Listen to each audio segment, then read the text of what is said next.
ये आप समझ लीजिए, अभी जदयू में एक बड़े नेता की एंट्री हुई है, अरुण अरुण जी को वापस लाया गया है पार्टी में। और इसके बाद जदयू के भी तमाम दिग्गज दिल्ली जाएंगे, वहां पर एनडीए कोर कमेटी की बैठक होगी जिसमें नंबर्स का फैसला होगा कि कौन कितनी सीटों पर लड़ेगा। उसके बाद भाजपा की सीडब्ल्यूसी बैठेगी, सेंट्रल वर्किंग कमेटी बैठेगी, वो तय करेगी कि हाँ जो जो सीटें जिनको जिनको दी मांग रहे हैं उस पर कितना हम कंफर्टेबल बन रहे हैं। उसके बाद सीटों का फिर एनडीए बैठेगी और तब सीटों का ऐलान होगा। कम से कम इस पूरे प्रक्रिया में कल शाम तक इंतजार करना होगा, चाहे पहले चरण के मामला में बात कर लें या दूसरे चरण के मामला में बात कर लें। नमस्कार, आप न्यूज फाउंडेशन देख रहे हैं, मैं हूं आपके साथ वंदना। बिहार विधानसभा चुनाव को लेकर तारीखों का ऐलान हो चुका है। सिर्फ ऐलान ही नहीं बल्कि नॉमिनेशन की प्रक्रिया भी चल रही है। लेकिन इन सब के बीच बिहार में अभी तक इंडिया गठबंधन हो या एनडीए, इन सभी राजनीतिक दलों के अंदर खाने में सीट बंटवारे को लेकर रसाकसी चल रही है। लेकिन आज हम बात करेंगे एनडीए की, खासतौर पर बीजेपी और जदयू की। बीजेपी मेहनत करती दिख रही है, कॉम्प्रोमाइज करती दिख रही है, लेकिन जदयू जो है आराम कर रही है। चाहे मुख्यमंत्री का कुर्सी हो या फिर सीट बंटवारे को लेकर के हो, जदयू इन सब चीजों में कहीं नहीं दिख रही है, बल्कि मेहनत करती हुई बीजेपी दिख रही है। हमारे साथ बात करने के लिए हैं सहयोगी धीरेन्द्र कुमार, जिनसे सीधा सवाल हमारा है कि सर कैसे देख रहे हैं इन तमाम चीजों को, क्योंकि बीजेपी एक और मेहनत कर रही है और जदयू आराम करती दिख रही है। आरक्षित जैसे कहा जाए कि कुर्सी हो या फिर बाकी चीजें हो, वो जदयू के नाम पर है। कैसे इसको देख रहे हैं? देखिए, इसमें कोई संदेह नहीं कि सीएम की कुर्सी जदयू के नाम आरक्षित है। और जदयू के नाम आरक्षित यूं ही नहीं है, बीजेपी ने भी तय किया है कि हम सीएम के चेहरे पे ही चुनाव लड़ेंगे, नीतीश कुमार के चेहरे पे ही चुनाव लड़ेंगे। लिहाजा नीतीश कुमार बड़े भाई की भूमिका में अभी भी बने हुए हैं। जो सीट बंटवारा में जो सीटों का जो इक्वेशन बताया जा रहा है, उस इक्वेशन में भी ये निकल कर आ रहा है कि जदयू शायद एक आध सीट ज्यादा ही रहे, मतलब जदयू का जो भाव था वो रहेगा।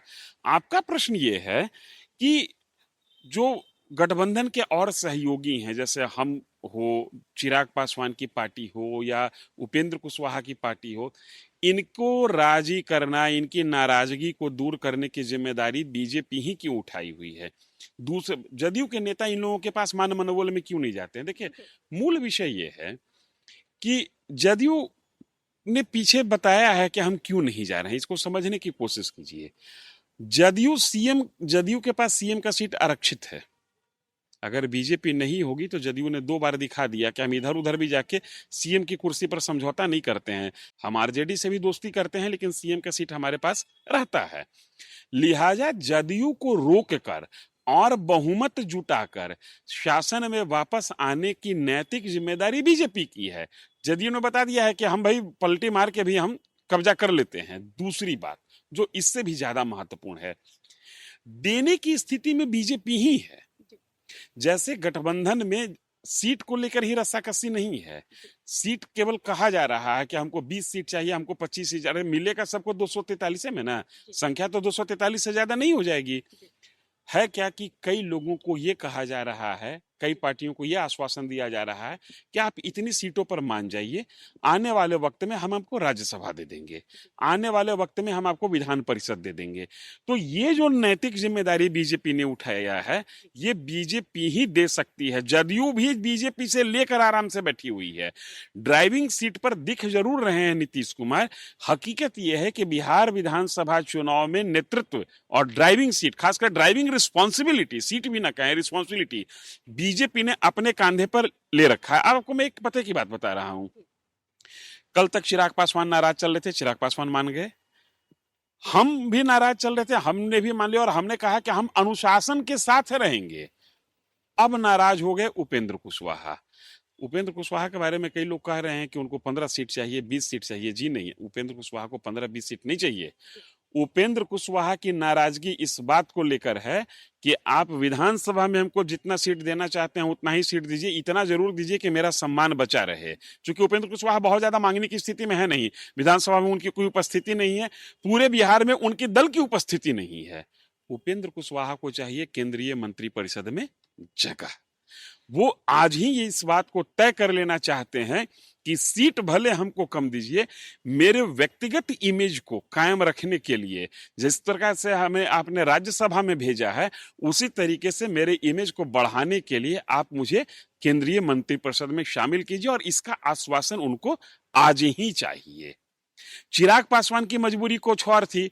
अपने कई लोगों को उन्होंने कमिटमेंट कर रखा था कि हम फला फला जगह से आपको टिकट देंगे, आपको उस सीट से आपको हम उम्मीदवार बनाएंगे।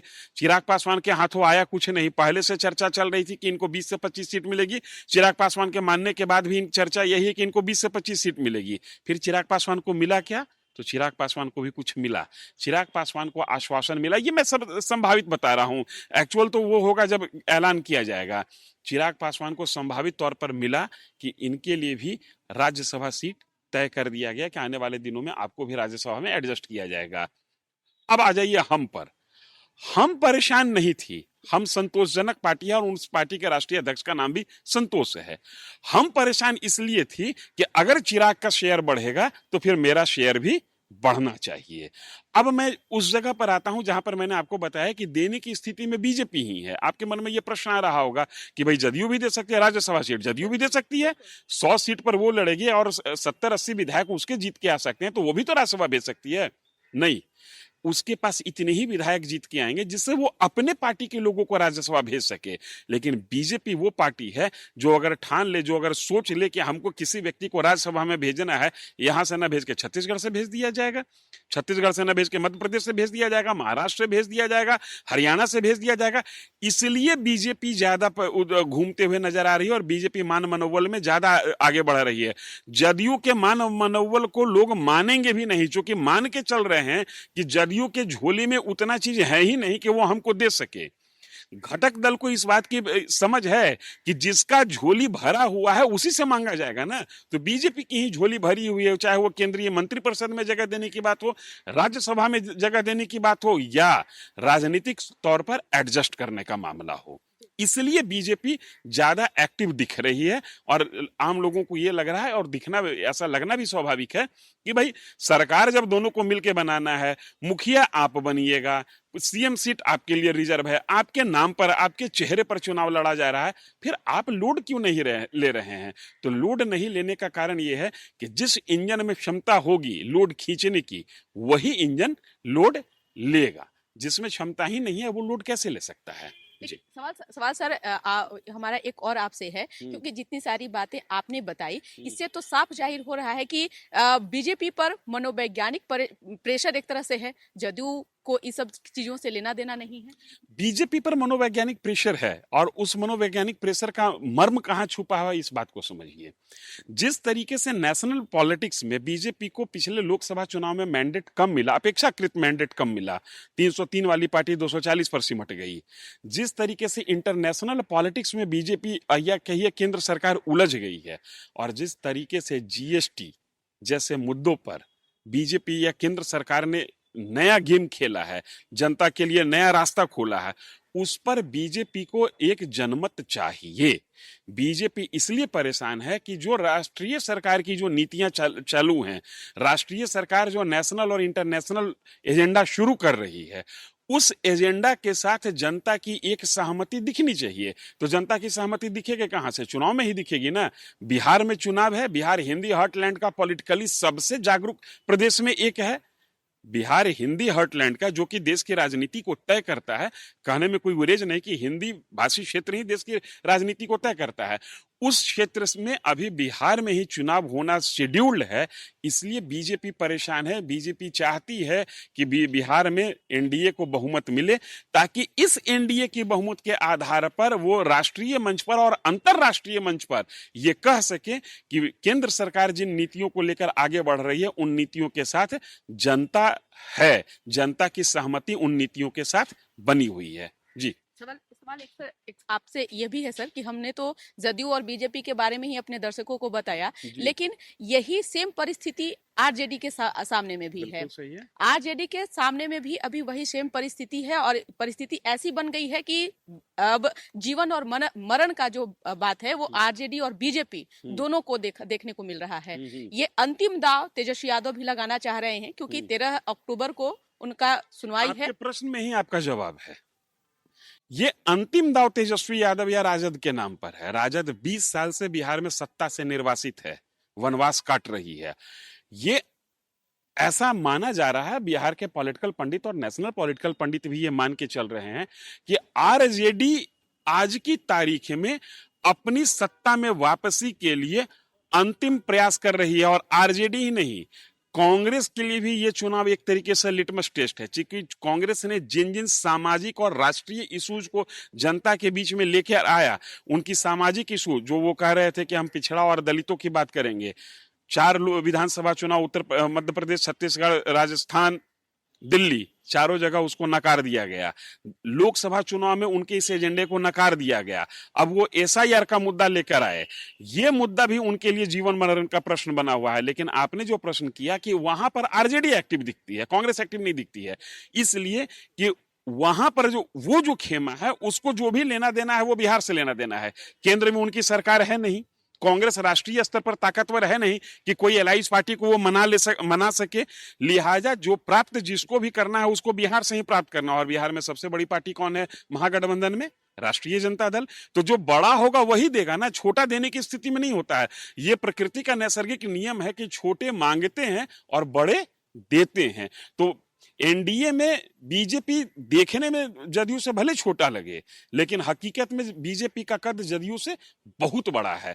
और वही महागठबंधन में राजद वास्तव में बिहार में बड़ी पार्टी है, और महागठबंधन के किसी भी घटक दल को कुछ भी प्राप्त करना है तो वो प्राप्ति उनकी बिहार से ही होगी। लिहाजा वहां पर देने वाली भूमिका में राजद है और यहां पर देने वाली भूमिका में बीजेपी है। सर, एक और हमारे मन में आज सवाल आया, आपने जो भी बात कह रहे हैं, जो भी दर्शकों के सामने में जो भी बात रख रहे हैं, फिर उनके मन में भी एक सवाल यह भी रहेगा, बीजेपी जो भी केंद्रीय स्तर के नेता हैं या फिर प्रदेश स्तर के नेता हैं, सभी जगह दिख रहे हैं, चाहे वो उपेंद्र कुशवाहा के यहाँ जाने की बात हो रही हो या फिर मांझी के यहाँ जाने की बात हो रही हो, सभी जगह।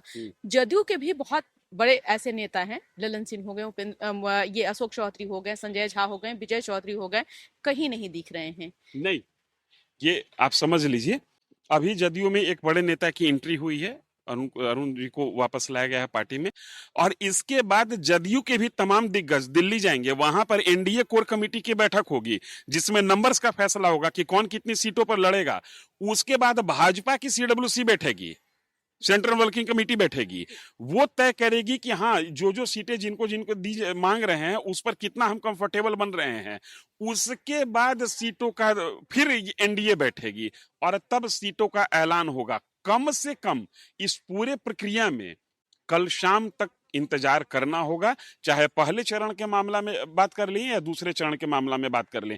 एनडीए की बैठक फाइनली दिल्ली में जाकर होनी है। उपेंद्र कुशवाहा दिल्ली जा चुके हैं, बीजेपी के तमाम बड़े नेता दिल्ली जा चुके हैं, प्रदेश के भी जो बीजेपी के बड़े नेता हैं वो दिल्ली जा चुके हैं, और अब जदयू के भी नेता दिल्ली जाने वाले हैं। दिल्ली में ये आज बैठेंगे, फिर बीजेपी बैठेगी अपने कोर कमेटी के साथ, उसके बाद फिर एनडीए के साथ बैठक होगी। और अंदाजतन मैं जो उम्मीद लगा रहा हूं कि अगले 24 से 36 घंटे में सीटों का ऐलान हो जाएगा।